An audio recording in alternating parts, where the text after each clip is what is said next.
시간이 되었으므로 2022년 11월 14일 월요일 아침 예배를 시작하겠습니다. 다 같이 사도신경으로 우리의 신앙을 고백하겠습니다. 전능하사 천지를 만드신 하나님 아버지를 내가 믿사오며 그 외아들 우리 주 예수 그리스도를 믿사오니 이는 성령으로 잉태하사 동정녀 마리아에게 나시고 본디오 빌라도에게 고난을 받으사 십자가에 못 박혀 죽으시고 장사한 지 사흘 만에 죽은 자 가운데에서 다시 살아나시며 하늘에 오르사 전능하신 하나님 우편에 앉아 계시다가 저리로서 산 자와 죽은 자를 심판하러 오시니이다. 성령을 믿사오며 거룩한 공회와 성도가 서로 교통하는 것과 죄를 사하여 주시는 것과 몸이 다시 사는 것과 영원히 사는 것을 믿사옵나이다. 아멘. 사랑과 은혜가 풍성하신 하나님 아버지, 하나님의 크신 사랑을 진심으로 감사드립니다. 우리에게 영원한 생명을 허락하시고 하늘의 권속으로 삼아주심을 진심으로 감사드립니다. 오늘도 우리에게 새로운 하루를 허락하셨사오니 오늘도 당당하게 기쁘고 즐겁게 보람차게 하루를 살 수 있도록 하시고 우리 앞에 직면한 여러 현안들을 말씀으로 이길 수 있도록 도와주시옵소서. 하나님께서 함께하지 아니하신다면 우리는 아무것도 할 수 없사오니 주여 우리와 동행하여 주시고 우리의 삶을 선도하여 주시옵소서. 우리 송속교회 공동체 위에 함께하시사 우리 교회가 구원의 방주로서의 역할을 잘 감당할 수 있게 하여 주시고 우리 교회 구성원들, 지체들 하나하나 말씀 안에서 아름다운 의의 열매를 맺을 수 있도록 하시며 하나님을 기쁘시게 하는 삶을 살 때에 예비된 복들을 다 받아 누릴 수 있도록 도와주시옵소서. 심신이 연약한 우리의 지체들 하나님 찾아가 주셔서 위로하여 주시고 그들의 세포를, 그들의 관절을, 그들의 오장육부를 건강하게 만들어 주시옵소서. 우리 어린 심령, 규린이, 서빈이, 준빈이, 우리 예림이, 유준이, 도진이, 우리 윤주, 하나님께서 함께 하시사 솔로몬의 지혜를 허락하여 주시옵소서. 모든 말씀 예수 그리스도인 받도록 감사하며 기도드렸사옵나이다. 아멘. 하나님 말씀 갈라디아서 2장 1절에서 5절 말씀 보겠습니다. 갈라디아서 2장 1절에서 5절입니다. 갈라디아서 2장 1절에서 5절 신약성경 제 성경으로 303쪽입니다. 14년 후에 내가 바나바와 함께 디도를 데리고 다시 예루살렘에 올라갔나니 계시를 따라 올라가 내가 이방 가운데서 전파하는 복음을 그들에게 제시하되 유력한 자들에게 사사로이 한 것은 내가 다름질하는 것이나 다름질한 것이 헛되지 않게 하려 함이라. 그러나 나와 함께 있는 헬라인 디도까지도 억지로 할례를 받게 하지 아니하였으니 이는 가만히 들어온 거짓 형제들 때문이라. 그들이 가만히 들어온 것은 그리스도 예수 안에서 우리가 가진 자유를 엿보고 우리를 종으로 삼고자 함이로되 5절 그들에게 우리가 한시도 복종하지 아니하였으니 이는 복음의 진리가 항상 너희 가운데 있게 하려 함이라. 아멘. 하나님 이 말씀을 들어 사용하여 주시옵소서. 예수님의 이름으로 기도드렸사옵나이다. 아멘. 여러분도 아시다시피 성도 한 사람 한 사람을 교회라고 부릅니다. 우리가 앉아서 예배 드리는 곳은 예배당, 교회당이고요. 각자 한 사람 한 사람은 교회가 되겠습니다. 따라서 교회의 머리가 예수 그리스도이시므로 우리의 주인은 누구겠습니까? 예수 그리스도가 되는 것입니다. 교회가 그리스도의 향기를 내뿜어야 하는 이유도 교회의 머리가 예수 그리스도이기 때문이요. 우리가 그 향기를 사람들과 나누며 살아야 하는 이유도 그래야 우리의 정체성이 바로 서기 때문입니다. 그러므로 교회가 전도를 하는 것은 예수님의 마음을 전한다는 것입니다. 마치 나비가 되어 예수님의 꽃가루를 다른 꽃에게 묻히는 것과 같습니다. 꽃가루를 전달하는 방법은 여러 가지가 있는데요. 지금 저처럼 말씀으로 전하는 방법도 있고요. 또 어떤 분은 삶 속에서 때로는 따뜻함으로, 때로는 어, 냉철하게, 또 유쾌하게 각각의 상황 아래서 전할 수 있습니다. 근데 꽃가루를 전하는 것도 중요하지만 그것을 지키는 것도 못지않게 중요합니다. 말씀을 지키는 것은 말씀을 전하는 것과 같습니다. 그 꿀벌이 꿀을 지키듯 우리는 예수님의 마음을 지키는 것인데 이것은 복음을 전하는 것과 같아서요. 잘 지켜야 잘 전할 수가 있는 것입니다. 가끔 교회 정체불명의 사람에게서 이메일이 올 때가 있습니다. 전화는 요즘 안 오고요. 좀 진하게 올 때가 있습니다. 그들은 하나님의 말씀을, 하나님의 진짜 말씀을 전할 터이니 목사님 들어보세요 라고 메일을 보냅니다. 교회로 또 전화를 걸 때도 있습니다. 그리고 하나님의 말씀을 그러한 방식으로 들어보라고 말하는 것은, 보라고 말하는 것은 상당히 큰 결례가 아니겠습니까? 이것은 그들이 우리 교회를 만만하게 보았다는 것이 아닐까라는 그런 생각도 하게 되는 것입니다. 물론 그 반대일 수도 있겠죠. 말세에는 교회를 흔드는 자가 많이 나오는데 예수님께서는 이런 사람들을 뭐라고 말씀하셨냐면 마태복음 7장 15절에서 거짓 선지자다 이렇게 말씀하셨습니다. 거짓 선지자들을 삼가라. 양의 옷을 입고 너희에게 나오나 속에는 노략질하는 일이라. 그럼 여러분 어떻게 진짜와 가짜를 우리가 구분할 수 있을까요? 예수님께서 그 방법 또한 자세히 상세히 말씀해 주셨는데 그것은 열매 있죠? 열매를 보고 알 수 있다고 말씀하셨습니다. 열매요. 좋은 나무는 아름다운 열매를 맺겠죠? 하지만 좋지 않은 나무, 문제가 있는 나무는 나쁜 열매를 맺는다는 것입니다. 가시나무에서 포도가 날 수 있겠습니까? 엉겅퀴에서 무화과를 딸 수 있겠습니까? 열매를 보고 정체를 알 수 있다. 또 그 수준을 알 수 있는 것입니다. 근데 열매를 보려면 시간이 필요하거든요. 그렇지 않습니까? 그럼 혹시 단박에 알 수 있는 방법은 없을까요? 그가 진짜인지 가짜인지 단번에 구분할 수 있는 그런 방법은 없을까요? 있습니다. 그게 바로 하나님의 말씀입니다. 하나님의 말씀을 기준으로 그들이 거짓말을 하고 있는지 아니면 진짜를 말하고 있는지 구분할 수가 있습니다. 따라서 우리는 먼저 하나님의 말씀을 바르게 알고 있어야 합니다. 하나님의 말씀 모르면 저들이 진짜를 말하는지 가짜를 말하는지 구분할 수 없지 않습니까? 신앙생활이란 결국 무엇입니까? 저도 마찬가지예요. 하나님 말씀을 알아가는 것입니다. 작년보다, 재작년보다, 10년 전보다, 신학을 전공했을 때보다 점점 하나님의 말씀을 더 많이 알아가는 것입니다. 여러분도 마찬가지고. 그 중심에 예수 그리스도가 계셔서 예수님의 눈으로 세상을 보고 예수님의 눈으로 옳고 그름을 판단하는 것입니다. 그렇게 할 때 우리는 예수 그리스도의 향기를 이 세상에 발할 수가 있는 것입니다. 자, 그렇다면 우리가 성경 박사가 되어야 하는 것일까요?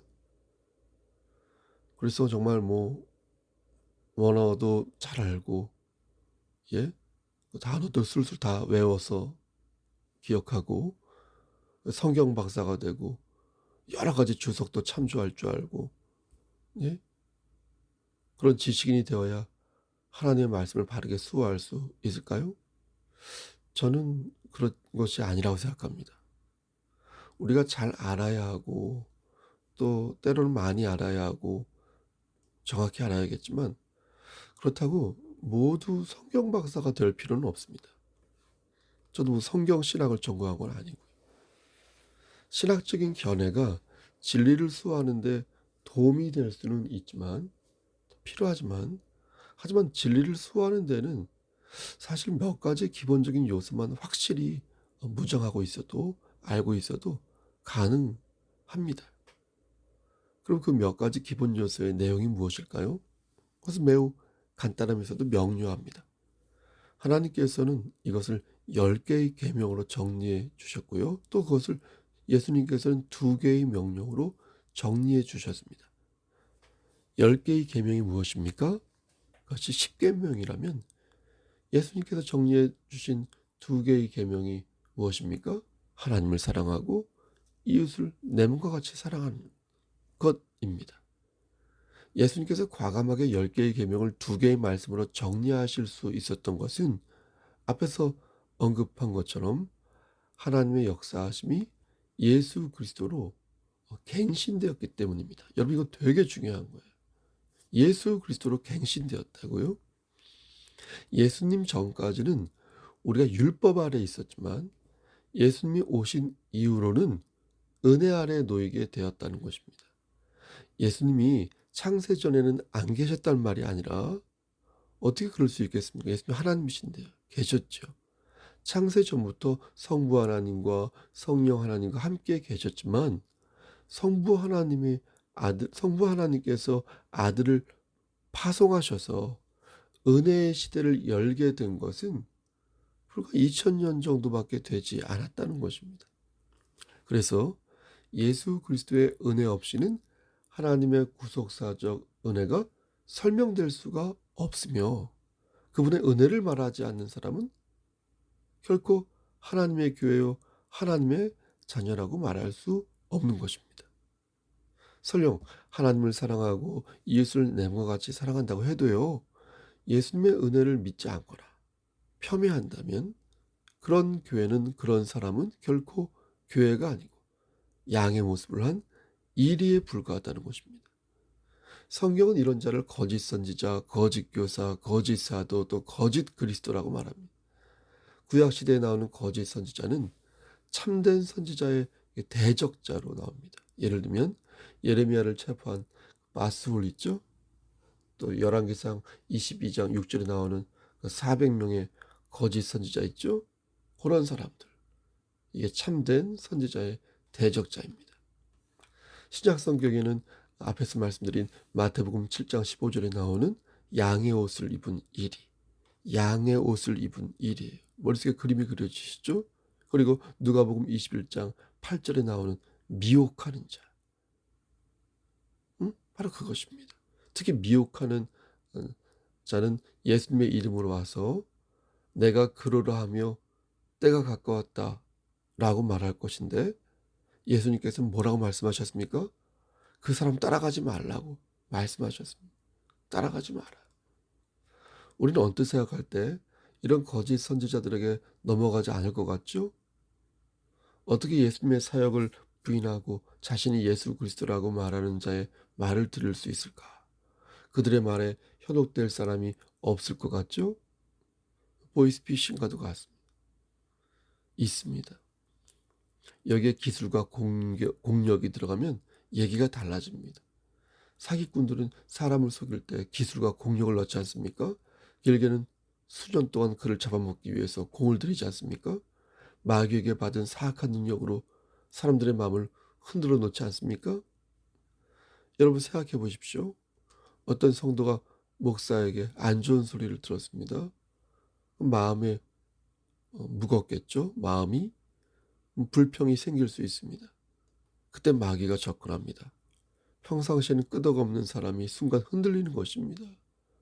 그러다가 결국 수렁에 빠지고 말아 마귀에게 자신의 영혼까지 팔고 마는 그런 지경에 이르게 되는 것입니다. 이렇게 마귀는 오랜 정성을 가지고 마치 한약을 다리듯 길게 보고 넓게 보면서 하나님의 백성을 흔드는데, 그래서 마귀의 뜻을 따르는 사람들을 거짓 교사요, 거짓 선지자라고 부르는 것입니다. 열왕기상 13장 18절 말씀을 보면 저들이 성도들에게 이렇게 말하며 유혹을 하는 것을 봅니다. 나도 그대와 같은 선지자라. 천사가 여호와의 말씀으로 내게 이르기를 그를 너의 집으로 데리고 돌아가서 그에게 떡을 먹이고 물을 마시게 하라 하였다 하니 이는 그 사람을 속임이라. 여러분, 얼마나 교활하고 얼마나 끈덕진지 그들은 틈만 나면 여러분들을 넘어뜨리기 위해 모종의 계획을 펼친다는 것입니다. 미성숙한 것을 말하는 게 아니에요. 저도 얼마나 미성숙합니까? 제가 제 수준을 잘 알아요. 거짓과 진실을 얘기하는 겁니다. 거짓을 주장하는 거짓 선지자를 말하는 것입니다. 거짓 교사를 말하는 것입니다. 틈만 나면 넘어뜨리기 위해서 모종의 계획을 펼친다는 것입니다. 우리가 가장 좋아하는 것, 아니면 우리가 가장 약하게 생각하는 그런 부분들을 골라서 거짓된 말을 통하여서 우리를 현혹하는 것입니다. 어딜 가나 가짜가 있습니다. 어딜 가나 거짓말하는 사람이 있습니다. 알곡이 있으면 쭉정이가 있고 곡식이 있다면 그 옆에 바싹 붙어있는 가라지가 있습니다. 마음 같으면 하나님께서 그 가라지들을 한 번에 뽑아서 멸절시키셨으면 좋겠는데 하나님께서는 그렇게 하지 않으십니다. 그 이유가 무엇입니까? 마태복음 13장 29절에 주인이 이르되 가만두라. 가라지를 뽑다가 곡식까지 뽑을까 염려하노라. 이 말씀은 무엇입니까? 때가 될 때 가라지를 뽑아 불사를 것이니 너는 그 때를 기다리라는 것입니다. 우리는 교회된 자로서 하나님의 역사하심을 기다리면서 동시에 적극적으로 진리를 지켜야 할 책임이 있습니다. 오늘 본문에서 4절 말씀을 보면 한 형제가 가만히 들어와서 진리를 회방하는 것을 봅니다. 성경은 그를 거짓 형제라고 말하고 있는데 그가 주장한 것은 이방 그리스도인들도 유대인처럼 똑같이 할례를 받아야 한다는 것이었습니다. 아무리 그가 예수님을 영접하여 그리스도인이 되었다 하여도 그는 반드시 율법에 나와 있는 가르침을 따라야 한다는 것입니다. 이게 무슨 소리? 그들은 말하기를 그래야 진짜 그리스도인이요 진짜 교회라고 이렇게 말한다는 것입니다. 여러분, 그리스도가 높습니까? 율법이 높습니까? 단순하게 당연히 그리스도가 높죠. 여러분, 하나님이 높습니까? 아니면 사람을 위해 만든 율도와 율례가 높습니까? 당연히 하나님이 높죠. 구원은 예수 그리스도의 은혜로 오는 것이지 율법에서 오는 것이 아니라는 것입니다. 어떤 분은 저에게 이렇게 묻습니다. 그럼 목사님, 구약시대는 율법을 지킴으로써 구원을 받은 것입니까? 그렇지 않죠. 구약시대에도 하나님을 향한 믿음이 있었습니다. 그래서 하나님께서는 순종이 뭐보다 낫다고 말씀하셨습니까? 제사보다 낫다고 말씀하신 것입니다. 예수님이 오시기 전 구약시대에는 율법 기저에 흐르는 하나님을 향한 사랑과 순종이 있었습니다. 그래서 가인과 아벨의 제사를 통하여 하나님께서 진정 무엇을 원하시는지 들려주신 것 아닙니까? 그리고 구약 성경에 나오는 많은 사례와 이스라엘의 흥망성쇠를 여러분 한번 보십시오. 제가 주야장천 말씀을 그렇게 전하는데 하나님이 진정 저들에게 무엇을 원하시는지 시종일관 선지자의 입을 통하여 증거하시고 있지 않습니까? 그런데 다시 율법으로 돌아가라고 말하고 있으니 어떻게 이것을 올바른 가르침이라고 말할 수 있겠습니까? 그런데 안타깝게도 이러한 시도는 지금도 계속되고 있다는 것입니다. 얼마나 많은 거짓 교사들이 이 땅의 성도들을 미혹하고 있는지 모른다.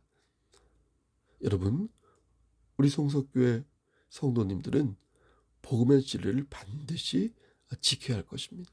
복음의 진리 반드시 지켜야 할 것입니다. 거짓 교사들은 마귀의 사주를 받은 자로서 복음의 진리를 무너뜨리기 위해 목숨을 건 자들입니다. 물론 그들이 아무리 용을 써도 복음의 진리는 무너지지 않습니다. 결국 하나님께서는 어떠한 때에 가라지를 뽑을 것이고 그들을 불로 태워 사라지게 할 것입니다. 하지만 문제는 가라지 옆에 있는 곡식입니다. 교회나 혹시나 그 곡식이 가라지에 의해 손상될까 두려워 불철주야 그 곡식을 진리 안에서 지켜야 할 것이며, 사역하는 성도가 진리를 팔지 않도록 거짓 교사와 거짓 형제로부터 성도를 지켜야 할 의무가 우선 저에게 있는 것입니다. 그러므로 여러분, 하나님의 교회를 조심하십시오. 신천지를 조심하십시오.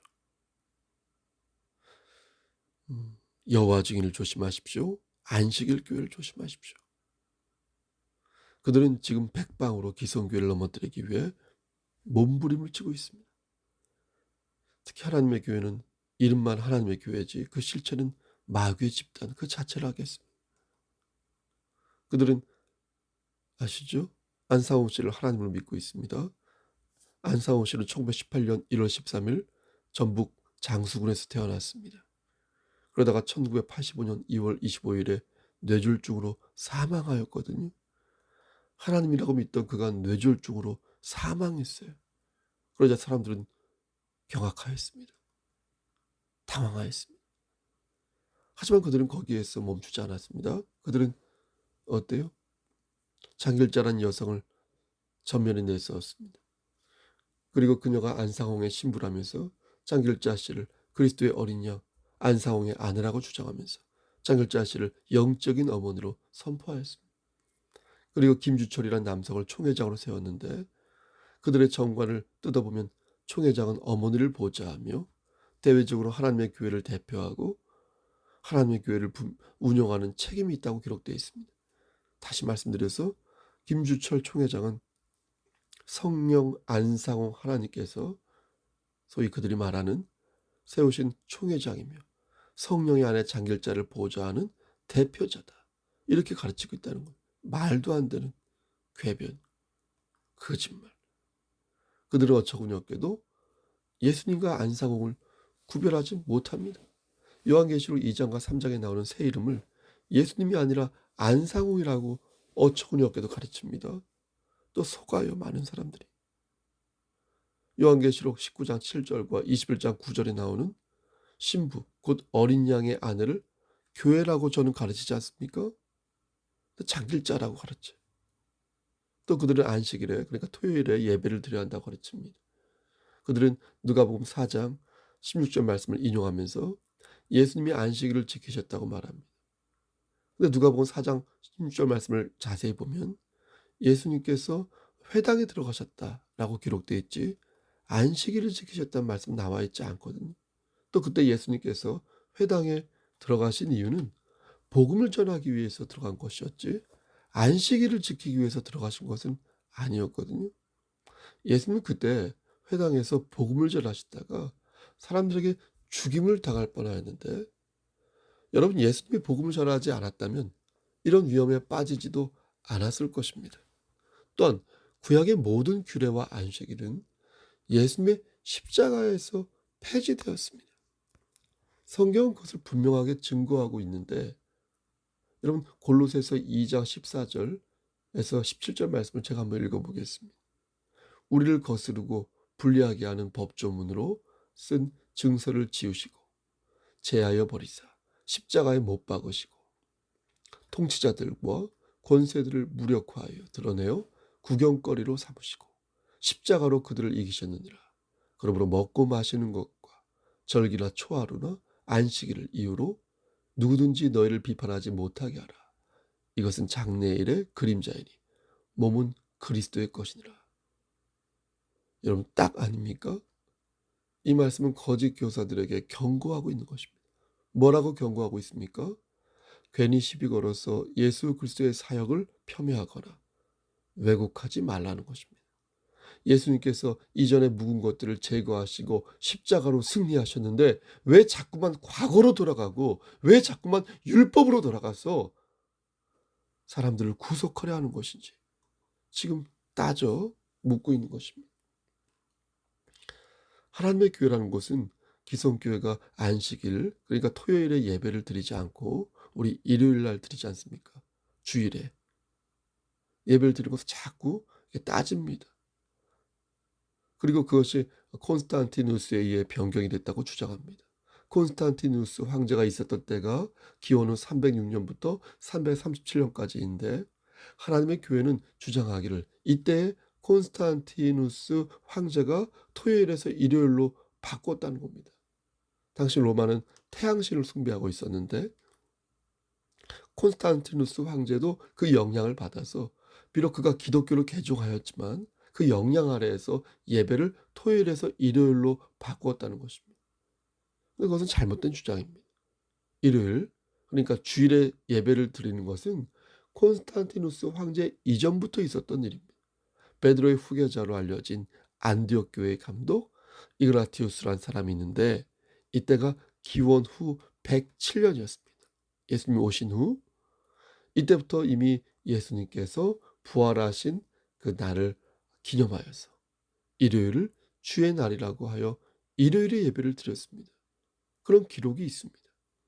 또 바나바 서신을 보면 기원 후 70년 예수님께서 승천하시고 난 직후부터 왜 우리가 주일에 예배를 드려야 하는지에 대해 기록되어 있습니다.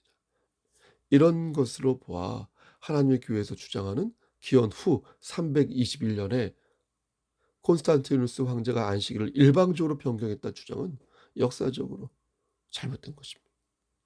역사적으로 잘못된 주장인 것입니다. 그 밖에 하나님의 교회가 기성교회를 치는 수단으로 삼고 있는 게 성탄절이에요.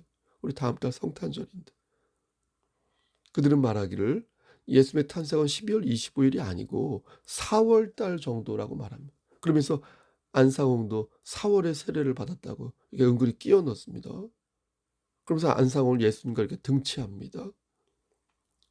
하지만 12월 25일은 성탄절을 기념하는 것일 뿐이지 그 날에 실제 예수님께서 태어나셨다는 것을 말하는 사는 저 역시 언제 생일인지 깜빡깜빡하는데 지금부터 2000년 전 일을 정확히 기억한다는 것이 여러분 얼마나 어려운 것입니까? 그러니까 신학적으로 볼 때도 날짜를 3개 정도로 생각하고 있는데 그냥 우리는 12월 25일을 기념하여 드리는 것일 뿐이지 그 날짜에 사실 큰 의미를 두고 있지 않습니다. 사랑하는 성도 여러분, 진리는 하나님이시지 인간이 아닙니다. 우리를 구원하시는 분은 여러분 예수님이시죠. 인간이 아닙니다. 이러한 인식은 고도의 어떤 신학적인 지식을 필요로 하지 않습니다. 이것은 순종과 겸손으로 무장된 믿음이 있을 때 믿어지는 것입니다. 그러므로 그것이 거짓인지 아니면 진실인지를 구분하는 가장 쉬우면서도 명쾌한 기준은 바로 예수 그리스도 그분이 되는 줄을 믿으시기를 소원합니다. 만약 누가 예수를 대신하여 자신을 구세주라고 말한다면 거짓 교사일 것입니다. 만일 누가 예수님의 은혜를 막 폄훼해요. 다시 율법으로 돌아가자고 말해요. 여러분들이 그 사람 거짓 교사, 그 사람 거짓 형제, 그 사람 거짓 목사. 제가 그런 말 하면 저도 거짓 목사예요. 사꾼인 거예요. 여러분 양의 모양을 한 그 이리를 조심하십시오. 그들의 말에 현혹되지 마시고 악을 멀리하여 진리를 세우는 여러분 되시기를 주 예수 그리스도의 받들어 간절히 축원합니다. 아멘. 하나님 진리를 사되 진리를 팔지 아니하는 우리 송석교회가 되기를 소원합니다. 초대교회 정신을 이어받아서 하나님을 기쁘시게 하는 성령이 충만한 교회 되기를 소원합니다. 생일을 맞이한 우리 서빈이 하나님께서 함께해 주시고 눈동자처럼 지켜주시옵소서. 우리 윤서, 준서에게도 늘 함께하여 주시옵소서. 이제는 우리를 죄에서 구속하여 주신 우리 구주 예수 그리스도의 은혜와 아버지 하나님의 만극하신 그 사랑하시고 성령 하나님의 교통하시고 인도하시는 모든 역사하심이 하나님 말씀 안에서 진리를 바르게 세우고 진리를 바르게 선포하여 하나님을 기쁘시게 하는 삶을 살기를 소원하는 여기 모인 성도와 그들의 가정과 이 재단과 이 나라 위에 하나님의 사랑하심이 세세토록 함께 계실지어다. 아멘. 예배를 마쳤습니다. 여러분 오늘도 좋은 하루 되시고요. 말씀 안에서 승리하시길 바랍니다. 무슨 일이 있으면 연락을 주십시오. 이건 동영상이니까 요즘 자연스럽게. 됐습니다. 정리하고 어제도 조금 분주한데 그래도 여러분들이 연락을 하시면 언제든 찾아가도록 하겠습니다. 여러분 오늘도 힘찬 하루 되십시오. 샬롬. 영양 크리스마스 어떻게